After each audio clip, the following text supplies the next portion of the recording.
Assalamualaikum warahmatullahi wabarakatuh. Halo semuanya, perkenalkan nama aku Heruni Secutulandari dengan NIM 1113822272209 dari kelas IKMC Program Studi Ilmu Kesehatan Masyarakat tahun 2022.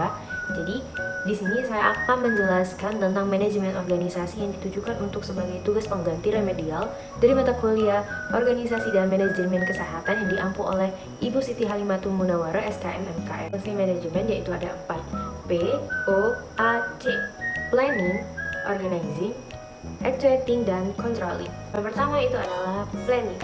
Planning adalah kegiatan menetapkan tujuan organisasi dan memilih cara yang terbaik untuk mencapai tujuan tersebut. Kedua adalah Organizing atau pengorganisasian. Kegiatan ini adalah bagian dari mengkoordinir sumber daya, tugas, dan otoritas di antara anggota-anggota organisasi. Ketiga adalah Actuating. Actuating adalah tahapan di mana kita bisa membuat semua anggota yang ada di organisasi itu untuk bisa bekerja sama dan bekerja secara ikhlas untuk mencapai tujuan yang sudah kita rencanakan di tahap planning. Itu yang keempat adalah controlling atau pengendalian. Kegiatan controlling itu bertujuan untuk melihat apakah kegiatan organisasi sesuai dengan rencana sebelumnya. Setelah menjelaskan materi singkat tentang manajemen organisasi, di sini saya akan menjelaskan satu jurnal yang berkaitan dengan manajemen organisasi dengan judul jurnal Analisis Alur Pelayanan Pasien Rawat Jalan BPJS Kesehatan di Rumah Sakit Mata Bali Mandara. Hasil dan pembahasan yang terdapat di dalam jurnal ini berkaitan dengan 4 fungsi manajemen organisasi yang sudah dijelaskan sebelumnya, yaitu pada tahap pertama, planning.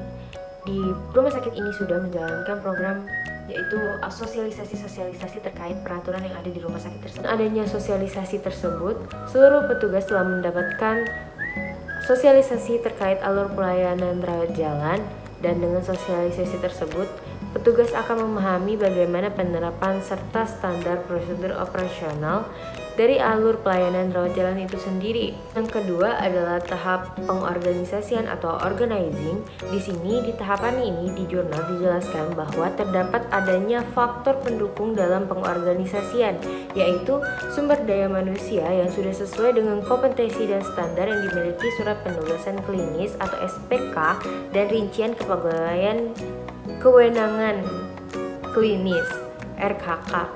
Yang kedua itu pelayanan yang ramah kepada pasien.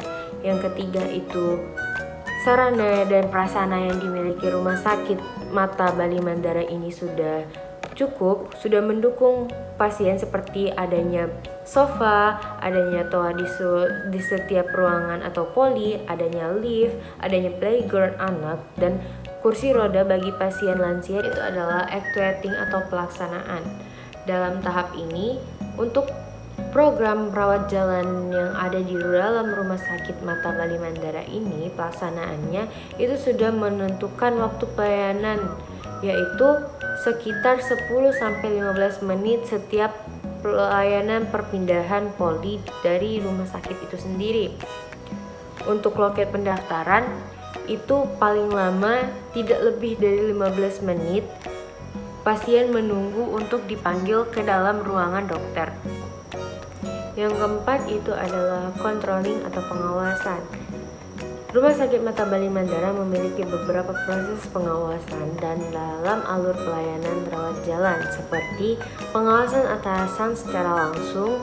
Dengan adanya pengawasan dari atasan dapat meningkatkan kedisiplinan petugas dalam bekerja, dan pihak atasan juga dapat mengetahui bagaimana situasi dalam setiap alur pelayanan rawat jalan, kualitas serta kinerja petugas pada saat pelayanan rawat jalan tersebut. Kesimpulan yang dapat diambil dari ini, pada proses planning, Rumah Sakit Mata Bali Mandara ini sudah menerapkan sosialisasi terkait alur pelayanan rawat jalan kepada setiap petugas, dan pada tahap pengorganisasian itu alur pelayanan pasien rawat jalan memiliki faktor pendukung seperti sumber daya manusia yang sudah berkompeten, SDM memiliki surat penugasan dan rincian kewenangan klinis, pelayanan yang ramah, serta sarana prasarana yang nyaman dan menunjang pelayanan kepada pasien.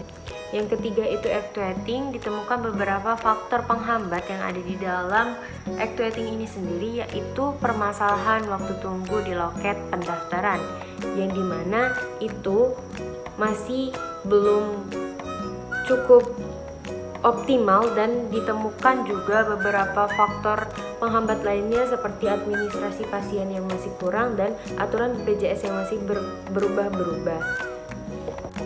Dan yang terakhir itu adalah pengawasan atau controlling, itu terhadap mutu rumah sakit dan pelayanan pada pasien. Pengawasan dari atasan itu seperti rapat rutin setiap seminggu sekali. Mungkin itu saja dari saya tentang penjelasan manajemen organisasi dan review jurnal yang sudah saya pilih. Lebih dan kurang saya mohon maaf, kepada Allah saya mohon ampun. Wabillahi taufiq wal hidayah. Wassalamualaikum warahmatullahi wabarakatuh.